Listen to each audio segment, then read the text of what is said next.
BJP ಹಿರಿಯ ನಾಯಕ V Somanna ಅವರು ದೆಹಲಿಗೆ ಬಂದಿದ್ದಾರೆ. 2 ದಿವಸಗಳಿಂದ ದೆಹಲಿಯಲ್ಲಿದ್ದಾರೆ. ಬಿಜೆಪಿಯ ಹಿರಿಯ ನಾಯಕರುಗಳನ್ನ ಭೇಟಿ ಆಗ್ತಿದ್ದಾರೆ. ಸರ್, ಇತ್ತೀಚೆಗೆ ಭಾಳ ಡೆಲ್ಲಿಗೆ ಬರ್ತಾ ಇದ್ದೀರಿ. ಲಾಸ್ಟ್ ಟೈಮು ಬಂದಾಗ ಅಮಿತ್ ಶಾ ಅವ್ರನ್ನ ಭೇಟಿಯಾಗಿದ್ರಿ, ನಿನ್ನೆ ನಡ್ಡಾ ಅವ್ರನ್ನ ಭೇಟಿಯಾಗಿದ್ರಿ. ಏನು ಸರ್, ಏನು ಭರವಸೆ ಕೊಡ್ತಾ ಇದ್ದಾರೆ ಅಂತ? ನೋಡಿ, ನಾನು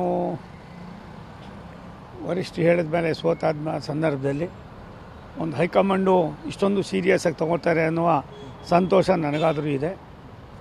ನಾನು 2 ಸಾರಿ ಬಂದಾಗ ಹೋದ ಸಾರಿ 4-5 ದಿವಸ ಇದ್ವಿ. ಈ ಸಾರಿ ಇವತ್ತು ಸಾಯಂಕಾಲ ಮತ್ತೆ ವಾಪಸ್ ಹೋಗ್ತಾ ಇದ್ದೀನಿ. ನಿನ್ನೆ ನಾನು ನಡ್ಡಾಜಿಯವ್ರನ್ನ ಭೇಟಿ ಮಾಡಿದ್ದೆ. ಪ್ರಹ್ಲಾದ್ ಜೋಶಿ ಸಾಹೇಬರು ಕೂಡ ನನ್ನ ಜೊತೇಲಿ ಬಂದಿದ್ದರು. ಕೆಲವಾರು ವಿಚಾರಗಳು ಮಾತಾಡಿದ್ವಿ. ನೀವು ಸುಮ್ಮನೆ ಕುಳಿತುಕೊಳ್ಳೋದು ಬೇಡಪ್ಪ, ನಿಮ್ಮ ಕೆಲಸ ತಗೋಬೇಕು, ನಿಮ್ಮ ಹತ್ರ ಕೆಲಸ ತಗೋತೀವಿ, ಜವಾಬ್ದಾರಿ ಯಾವ ರೀತಿ ನಿರ್ವಹಣೆ ಮಾಡಬೇಕು ಅನ್ನೋದು ಕೂಡ ನಾವು ತೀರ್ಮಾನ ಮಾಡ್ತಾಯಿದ್ದೀವಿ. ಒಂದು 4-5 ದಿನ ಕಾಯಿರಿ. ನಿಮಗೆಲ್ಲವೂ ಕೂಡ ನಿಮ್ಮ ಕೆಲಸನ, ನಿಮ್ಮ ಬುದ್ಧಿವಂತಿಕೆನ, ನಿಮ್ಮ ಉಪಯುಕ್ತತೆಯನ್ನು ಅರ್ಥ ಮಾಡಿಕೊಂಡು ನಿಮ್ಮನ್ನು ಉಪಯೋಗಿಸ್ಕೋತೀವಿ ಅನ್ನೋ ಮಾತನ್ನು, ದೊಡ್ಡ ಮಾತನ್ನು ನಮ್ಮ ರಾಷ್ಟ್ರೀಯ ನಾಯಕರಾದ ಸನ್ಮಾನ್ಯ ನಡ್ಡಾಜಿಯವರು ಹೇಳಿದ್ದಾರೆ. ಸರ್, ಇನ್ನೊಂದು ಸೋಮಣ್ಣವರು ರಾಜ್ಯಸಭೆಗೆ ಹೋಗಬೇಕು ಅನ್ನುವಂಥ ಇಂಗಿತವನ್ನು ನೀವೇ ವ್ಯಕ್ತಪಡಿಸಿದ್ರಿ. ನಾನು ರಾಜ್ಯಸಭೆಗೆ ಹೋಗಬೇಕು ಅನ್ನುವಂಥದ್ದನ್ನು ಕೇಳಿದ್ದೀನಿ ಅಂತ. ನಾಗರಾಜ್ ಶೆಟ್ಟಿ ಕೋಳಿ ಸಾಕಣೆ ಮಾಡಿ ಪ್ರತಿ ಬ್ಯಾಚ್ಗೆ 3 ಲಕ್ಷ ಗಳಿಸ್ತಿದ್ದಾರೆ. ನೀವು ಕೂಡ ಅವರಿಂದ ಕಲಿಬೇಕಾ? ಅವ್ರ ಜೊತೆ ವಿಡಿಯೋ ಕಾಲ್ನಲ್ಲಿ ಮಾತಾಡಬೇಕಾ? ಈಗಲೇ ಫ್ರೀಡಮ್ ಆ್ಯಪ್ ಡೌನ್ಲೋಡ್ ಮಾಡಿ. ಇನ್ನೊಂದು ಕಡೆ ತುಮಕೂರಲ್ಲೂ ಕೂಡ ನೀವು ಓಡಾಡ್ತಿರೋದು ಚರ್ಚೆ ಆಗ್ತಿದೆ. ತುಮಕೂರಲ್ಲೂ ಕೂಡ ಆಸಕ್ತಿಯನ್ನು ತಗೊಂಡಿದ್ದೀರಿ, ಲೋಕಸಭೆ ನಿಲ್ಲಬೇಕು ಅನ್ನುವಂತಹದ್ದು. ಏನು ಸರ್, ಏನು ಭರವಸೆ ಕೊಟ್ಟಿದ್ದಾರೆ ಹೈಕಮಾಂಡ್? ನೋಡಿ, ನನಗೆ ಆ ಥರ ತುಮಕೂರಿನಲ್ಲಿ ನಿಲ್ಲೇಬೇಕು ಅನ್ನೋದಕ್ಕಿಂತ ಹೆಚ್ಚಾಗಿ ರಾಷ್ಟ್ರೀಯ ನಾಯಕರು ಕೆಲವಾರು ವಿಚಾರಗಳನ್ನು ತಿಳಿಸಿರ್ತಾರೆ, ಮೌಖಿಕವಾಗಿ ಏನೆಲ್ಲ ಹೇಳಿರ್ತಾರೆ. ನಾನು ತುಮಕೂರು, ಬೆಂಗಳೂರು ಒಂದು ನಾಣ್ಯದ 2 ಮುಖಗಳಿದ್ದಾಗೆ, ಅವಿಭಾಜ್ಯ ಅಂಗ. ನನಗೂ ತುಮಕೂರು ಜಿಲ್ಲೆಗೂ ನಾನು ಕೂಡ ರಾಜಕಾರಣ ಪ್ರವೇಶ ಮಾಡಿ 45 ವರ್ಷ ಆಗಿದೆ.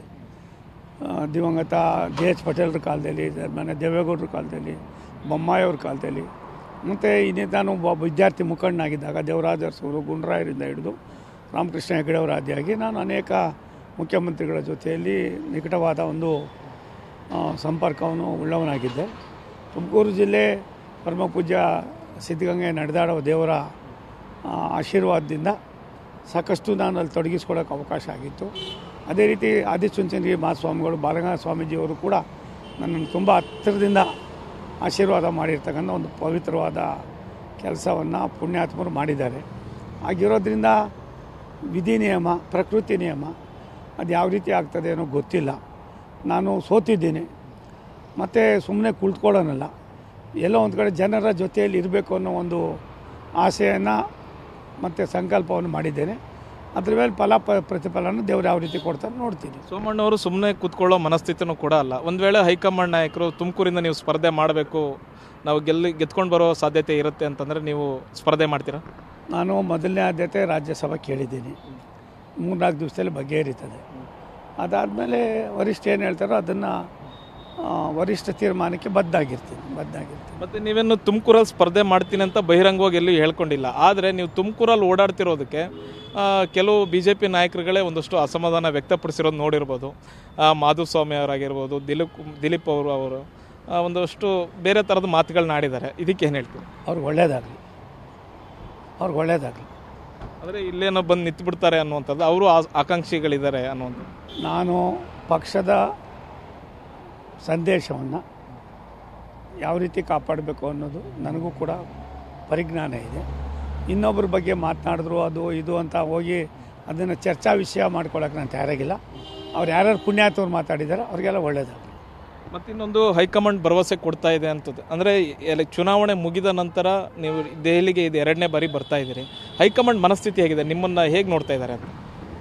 ಒಬ್ಬ ರಾಜಕಾರಣಿ, ಅನುಭವಸ್ಥ, ರಾಜ್ಯದ 224 ಕ್ಷೇತ್ರಗಳಲ್ಲೂ ಕೂಡ ಸುತ್ತಾಡಿರ್ತಕ್ಕಂಥ ಶ್ರಮದಿಂದ ನಾನು ಮೇಲೆ ಬಂದವನು. I am A self made man.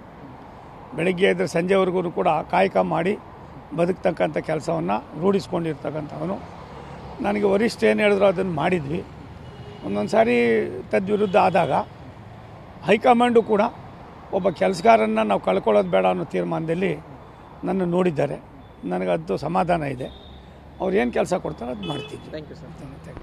ಇದು ವಿ ಸೋಮಣ್ಣ ಅವರ ಮತ್ತು ಕ್ಯಾಮ್ರಾ ಪರ್ಸನ್ ಅಜಯ್ ಜೊತೆಗೆ ಹರೀಶ್, TV9 ನವದೆಹಲಿ.